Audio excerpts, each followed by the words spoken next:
Ito na nga mga kababayan at nandito pa rin po tayo sa Tokyo at meron po lang tayong mga balita, mga updates na nangyayari sa ating bansa. Alam niyo po kasi isyong-isyo ngayon yung pagkamatay ni Jose Cabral. Iba't ibang haka ang kumakalat. At isa nga dito, meron isang ulul dyan na nagsasabi na kesyo may kagagawan daw ang mga Duterte kasi isa sa mga nabanggit yung kay Pulong Duterte dun sa kanyang distrito meron daw inalat na budget doon. Alam mo, linawin natin ho ito ha. Ako nga nagdududa ako eh. Nagdududa ako doon sa pagkamatay nito ni Cabral.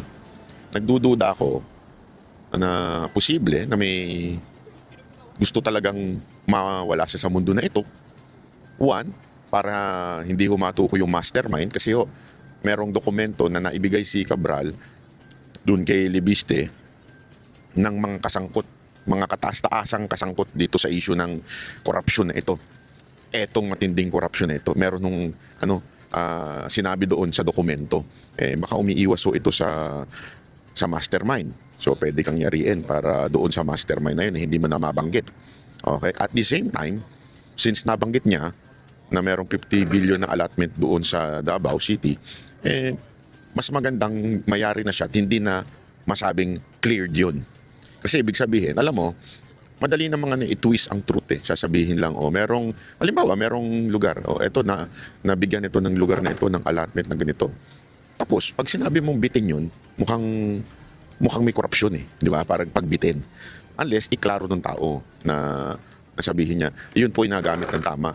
Naalat ito, pero nagamit ito ng tama. Ito namang mga yung chick na to, didikit-dikit pa. Ay, bunganga, lakas-lakas. Yung, ito ayusin natin.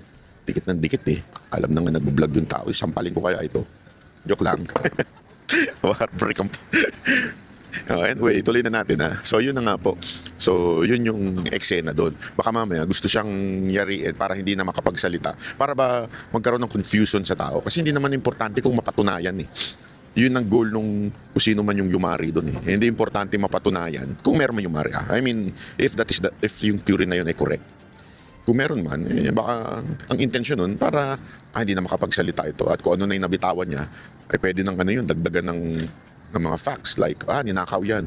Pero remember, don't ever forget, sabi ng mismo ng DPWH, nasa pamamahala ho ng ni Marcos na kalaban ng mga Duterte ay na-declare naman pong kumpleto.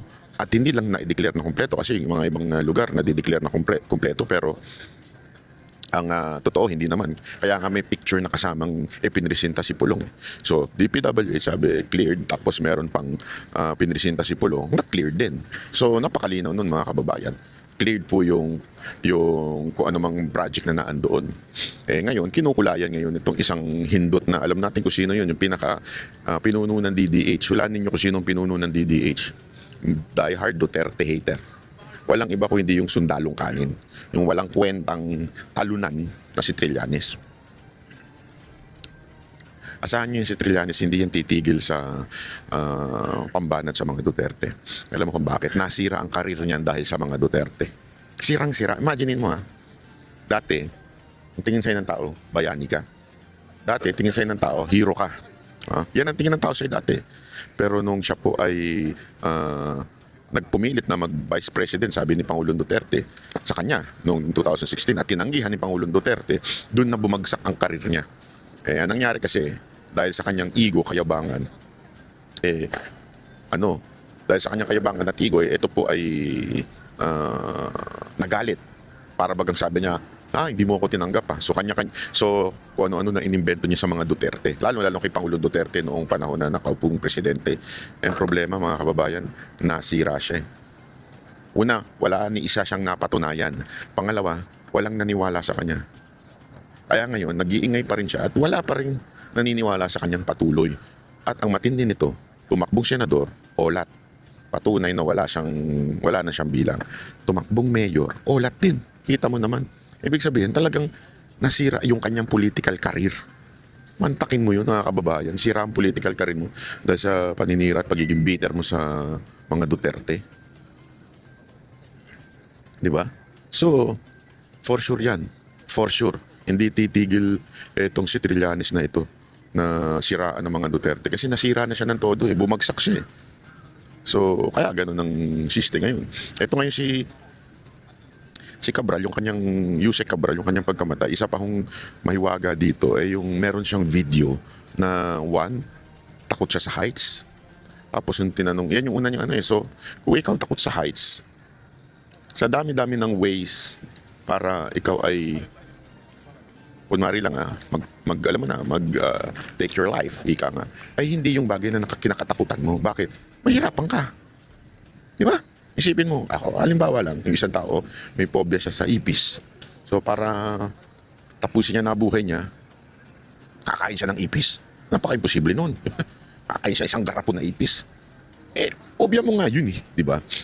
Sabi niya, ang pinakakinakatakutan niya, heights. Tapos, umupo pa siya dun sa di ba may picture, nag-selfie yung driver.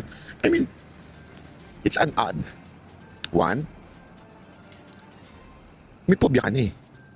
Bakit yun pamparaan ng iyong ng buhay mo?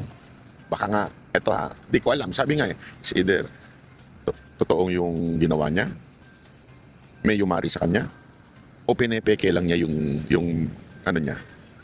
Kasi, imposible, parang ang hindi ko matarok yung ganong klaseng kaisipan. Halimbawa, takot ka sa, pag tinanong ka, di ba marami sa atin din natanong, kasi lahat naman tayo madededo. Anong gustong karaan mo para madedo ka? Kunwari, ang pinakaayaw mo yung masunog. Halimbawa lang, gagawin mo ba na magkukulong ka sa isang lugar, susunugin mo sarili mo? Yung medyo out di ba? Kaya nga out yung factor na yun, yung sinabi niyan, takot siya sa heights, napaka-imposible. Pangalawa pa, yung mismong eksaktong yung driver nag-selfie at naandun si madam. Para napaka-imposible. Alam mo, tayo rin naman may mga staff. Tayo rin naman po ay may nagbabantay sa atin. No, yun eh. Never na never gagawin ng bantay mo yun. Yung mag-take ng selfie, nakasama ka at nakikita yung lugar kung asan ka. Never. Kung magpipicture man yung security mo o yung driver mo, magpipicture yun nang wala ka. Kasi nga, for your safety, alam naman natin, yung safety ni Cabral medyo delicates na. So, mag-iingat na yung driver nun. Tapos magpipicture pa siya na nakikita yung lugar at nakita yung kanyang amo, yung kanyang boss, yung kanyang VIP. Napaka-imposible nun. Ano yun eh? Bodyguard 101 yun eh. Hindi ka magpipicture, nakasama yung VIP mo, tapos alam yung lugar mo. Imposible. Kaya nga napakalabo nung eksena ng mga ganyan. Pati ayon pa dun sa kwento ng driver, nagpaiwan. Okay lang kunwari magpaiwan ka sa loob ng halimbawa, yung sinisecure yung VIP o meron akong VIP meeting with someone sa restaurant. Iwanan niyo muna ako, kumain muna kayo diyan. Kaya sa hotel. Dito lang naman ako, safety naman ako, iwan niyo muna ako, diba? Okay 'yun. Pero yung iiwan ka sa gitna ng daan doon sa delikadong lugar. Tapos sasabi mo, iwan mo muna ako Pinaiwan daw siya Tapos bumalik na lang siya. Nung nalaman niya na, yan doon na. Sabi ko, kung ikaw yung driver, security, iiwan mo ba yung VIP mo doon sa lugar na yun? Parang napakadelikado naman po ata nun. Hindi mo iiwan yun. Malaking kalokohan. Naglolokohan di ba? Sa akin, napakalabo naman ng mga eksena nitong... Tapos, hindi naman siya pinababalik, bumalik siya. Wala nagsabi sa kanya bumalik siya Di ba? Parang, kaya nga, medyo mysterious yung pagkawala.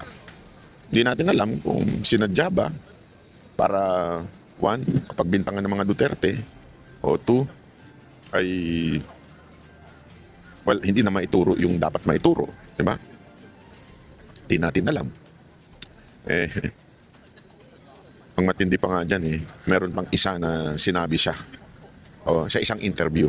Nung tinanong siya, anong favorite mong movie? Ang sagot niya is How to Get Away with Murder. Basta parang anong yung title is Faking Your Own Death. Parang ganun. Yung How to Fake Your Own Death. Yun yung favorite niyang movie. I mean, is that coincidental?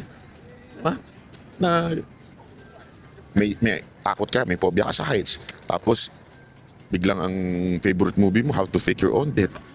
I mean, hindi ba? Parang medyo awkward naman. Mukhang planado lahat ng nangyayari. Ewan ko isipin nyo mabuti yan. Tapos i-komento nyo dyan, babasahin ko. Kung ano yung komento nyo dyan, babasahin ko para mas matalakay pa po natin ito. Kasi ngayon, matindi yung usapin dahil isa pa nga, yan nangyari din ngayong araw, itong nakarang araw ay yung pagkamatay ni Akop. Tandaan nyo kung sino to si Akop. Kasama ito doon sa mga humarap kay Pangulong Duterte nung humarap sa kamera at inimbestihan si Pangulong Duterte. Alam mo itong si Akop, ano ito with all due respect sa kanyang pamilya, condolence pala sa inyo. Itong si Akop, ganun to medyo ganun ito Kung asa ng ihip ng hangin na andoon. Ang masama nitong nakahuli niyang, masasabi natin huli niyang eksena sa buhay. May kanya-kanya tayong eksena sa buhay. Yung scene, yung kanyang huling eksena ay hindi maganda. Kung inusig niya ang presidenteng talagang mahal ng mamamayang Pilipino, inusig niya isang presidenteng talagang pinagkakatiwalaan ng taong bayan. At ang masakit pa nito, ang kasama niya sa pag-uusig ay isang dating di umanong NPA, diba? Na naging party list congressman. Si ako po ay isang pulis. So instead na yung integrity niya sana na natiling policeman o gentleman, nasira nung mga huli niyang araw sa mundo na ito. Kaya nga alam mo mga kababayan na this is a lesson for each one of us. Ako, yan din ang lagi kong nasa isip. No matter what success ang nakuha mo, o no matter how successful you are, no matter how rich you are, lahat yan makakalimutan ng tao. Ang mananatili dyan ay yung alaala na ginawa mo o contribution mo sa mundo na ito. Halimbawa, di ba? Kung maalala man natin si Rizal, naalala ba natin siya sa dami ng kanyang kayamanan? Hindi naman po maalala natin siya kung ano yung ginawa niya. Lalong-lalo na yung mga huling niyang ginawa sa buhay. Di ba? More than that, meron pa nga makakalimutan pa nga yan ng tao. Kaya nga yung mga, halimbawa, yung mga kabataan yun, nakalimutan na yung mga bayani natin na nagbuwis ng buhay. Mantakin mo this is something na isipin nyo mabuti. Yung mga bayani natin noon, na nakalimutan na ng iba ngayon, itong mga bayani ito, nakipaglaban ito para sa kalayaan sa mga foreign invaders o kalayaan para sa mga mananakop. Diba? Yan po ang yan ang kanilang pinaglaban, kaya nga po sila namatay. Imaginin mo yun, namatay sila dahil doon. Habang tayong mga Pilipino, yung mga tatanga-tanga, tuwan-tuwa na ibinigay ang ating Pangulong Duterte na isang Pilipino sa banyaga. Alam mo, kahit ako, halimbawa, makalaban natin kung sino man sa politika, ako, mas gusto kong usigin dito. Hindi dapat inuusig sa ibang bansa. Dapat tayong magbigay ng hustisya. Dapat dito sa hatulan, hindi sa ibang bansa. Mali na ibigay mo ang iyong kababayan sa ibang bansa para mausig. Unless there is a war na hindi capable ang ating korte, wala capable na capable. Gamit na gamit niya ang korte ngayon. Di ba? So, ang akin lang, this is something na sana po ay pag-isipan natin, pagmulan-mulayan natin. Itong pagkamatay ni Ako, pagkamatay pa nung si Cabral, at isa pang nakalimutan ko na kung sino pa ito isang namatay. Yung mga kinuha na ni Lord, lagi ho natin tatandaan yung ating ginawa. Yan ang mananatili, yung memory sa atin, especially the last days of our lives. Diba? Importanteng maunawaan natin yan. Isa pa palang dito, etong Bicol Party List.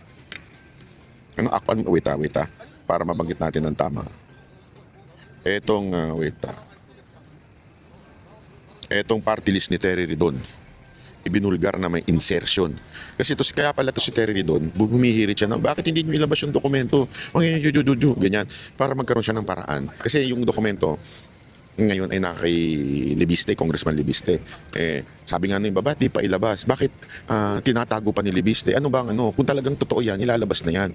Tapos narinig ko sa isang interview, kaya hindi pa inilalabas, kasi ino-authenticate pa through the office of Secretary Bison.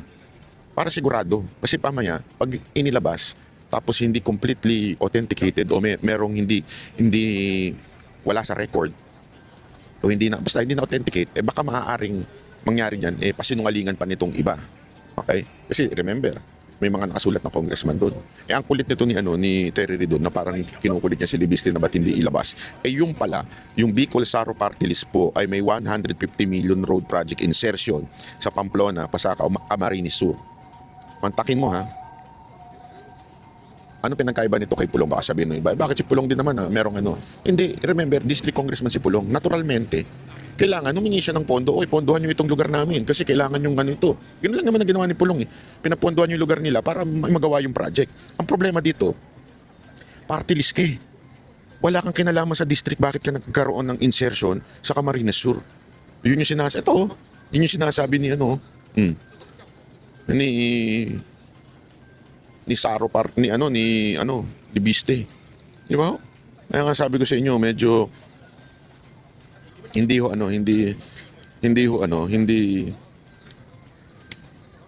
talaga natutulog ang Diyos. Sabi ko sa inyo, marami rin naman hong nagsasabi at nagpapaalala sa atin na wag tayo mawalan ng pag-asa.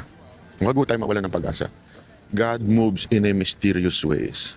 Diba? Kung meron kanta si Nina na love moves in a mysterious ways. Nina ba yun o Elvis Presley? Meron pong God moves in a mysterious ways. That's the truth. Ang Panginoon po pag kumilos, wala. Hindi mo mapipigilan yan. Hindi mo mapipigilan dahil kakaiba ho ang Diyos kumalaw. Yan ang pagkakatandaan ninyo. Minsan, feeling natin, tahimik siya. May dahilan. Kasi maalala ninyo nung panahon na ang Israel ay nasa ilalim ng Ehipto. It took Moses how many years? Many years before niya napalaya ang mga Israelites sa Ehipto. Bakit ho? Tuwan-tuwa ba ang Diyos na nagsasaper ang kanyang anak na Israel? Hindi ho. Kasi yung bilang ay meron nung kinalaman sa mga propesiya sa New Testament. Yan ho ay pangkalahatang plano ng Diyos. Minsan may pinagdadaanan tayo sa buhay na wag nating kakalimutan na merong pangkalahatang plano ang Diyos sa atin. Kumari na nasugatan tayo o kaya naman napilay tayo o di kaya itong nangyari sa atin, may plano ang Diyos na maganda sa iyo, kaya kanya pinadaan sa ganyang problema.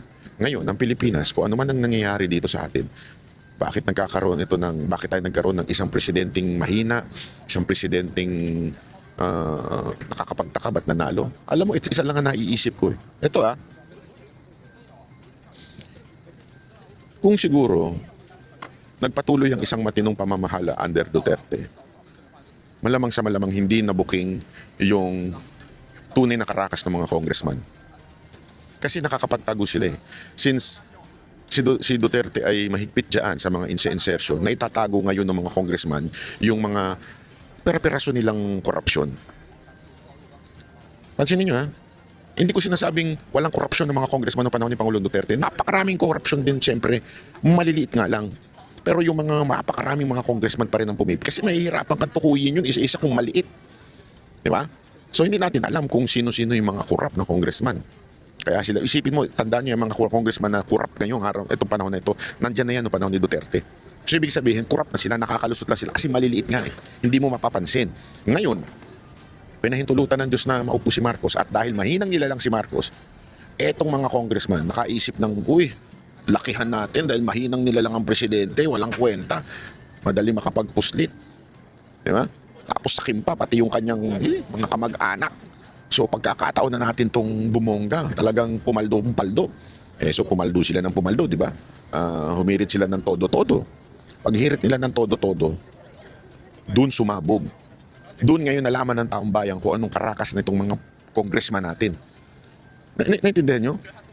Sometimes, God allows things to happen para lang mas ma-realize natin. Yeah? I mean, marami sa atin, bakit pinababayaan ng Diyos yung iba nating mga problema sa buhay?